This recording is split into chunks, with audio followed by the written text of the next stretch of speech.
Good evening. I attend a lot of avant-garde theater and dance.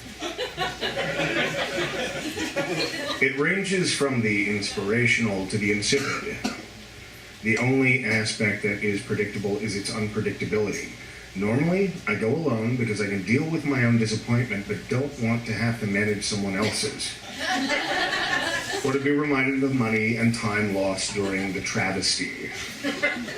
That being said, I bought 2 tickets to a Houston Fringe Festival show, knowing it was a gamble. To complicate things, I invited a friend who routinely finds local performances as subpar. I could lie and say I was being daring, but actually I just wasn't thinking.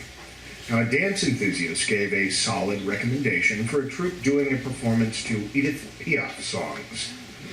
That show, however, consisted of 2 acts, the dance and a musical about the Holocaust. I was hoping that the dancers would go on stage first and we could escape between acts. No luck. When the lyricist and composer introduced themselves and proceeded to gush thanks to everyone remotely related to the production, I knew I was screwed. I didn't know how screwed I was until someone began singing. Now, to start with, I don't like musicals. I like music. I like drama. I don't like my heroes using jazz hands or my villains' West Side Story pirouetting in pursuit of their victim or shimmying up to a foe. Plus, I don't find the Holocaust to be musical material. I thought Mel Brooks made that clear with his satire of the producers. Apparently, this group didn't get the message. Not about the Holocaust as a form of entertainment, not about musicals and tragedy. A single male singer sings. He's in all black, he's on key, but the words coming out of his mouth are all wrong. He's singing cliche after cliche about genocide. His solo crescendos and the entire cast joins him on stage. It's like a finale, but it's the first number, and we haven't seen any of these gleeful people who are enthusiastically swelling the chorus, singing that they will give their voice to the voiceless.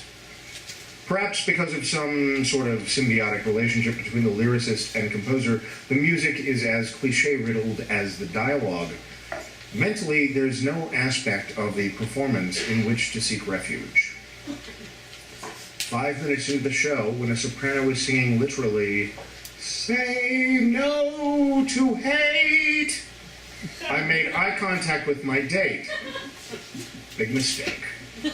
Her nostrils flared and her eyes narrowed from deer in the headlights wide to razor-thin slits of accusation.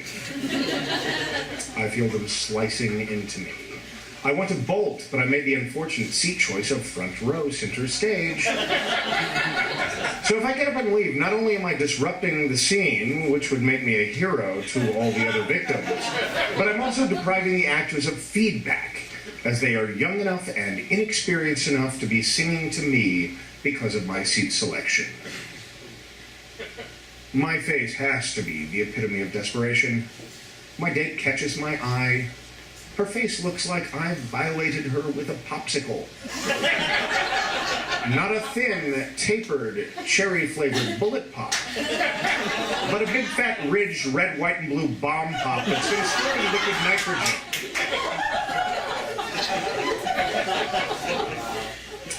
I start to giggle. Quietly, like a tickle in the back of my throat, but louder and in fits and starts. On stage, families are being separated. Loved ones are saying their last goodbyes. Children are being herded into cattle cars. I feel their pain, sort of. As I stare at the floor and attempt to mask my giggles with a cough, I'm doing everything I can to keep from bursting into hysterical laughter. And then they introduce the Japanese internment camps. I feel an eruption of laughter churning in my guts. Trying to suppress the urge, I think I'm going to rupture a minor internal organ like my spleen or gallbladder. Somehow I managed to cough through the remainder of the show. The producer and composer return to the front of the stage, gush some more, and reveal that this atrocity has taken 7 years to gestate. I bow my head down, stare hard into my lap, and clap politely. Sounds like everyone else does too.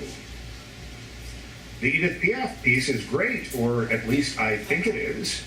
Given the sharp contrast with the Holocaust material, Jean-Benet Ramsey lip-syncing Britney Spears would have been great. Now, outside the theater, my date punches me in the arm and exclaims, "That was god-awful. I can't believe anyone would spend 7 years of their life creating something that awful. Someone's got to tell them." Tell who? The lyricist, the composer. But did you see how earnest those guys were? They were gushing, middle school first crush gushing. They were horrible. Someone has to tell them. Obviously, their guidance counselor, their parents, their friends, their significant others, and anyone else who's been subjected to that crap has failed them. It's our civic duty. Someone has got to stop them before they commit another lyrical atrocity. What will it take? Do we have to endure Burying My Heart at Wounded Knee, the rock opera, with a cast dressed like the Village People before someone stops them? The door to the theater opens, and the lyricist steps out of the theater and heads towards us. My date's eyes lock on her target. I grab her arm and forcefully pull her in the direction of the salvage yard next to the theater. "Walk with me." "Why?" she asks, and then realizes I'm heading around the corner. "No, someone has got to tell them." Under the streetlight, I peered into her face, see her earnest save humanity expression. She repeats her newfound mantra, "We've got to stop him." I let go of her arm, round the corner, and burst out laughing. As far as I'm concerned, his posse is going to be in for another 7 years of musical misery. Those who don't learn from history get to repeat it with jazz hands.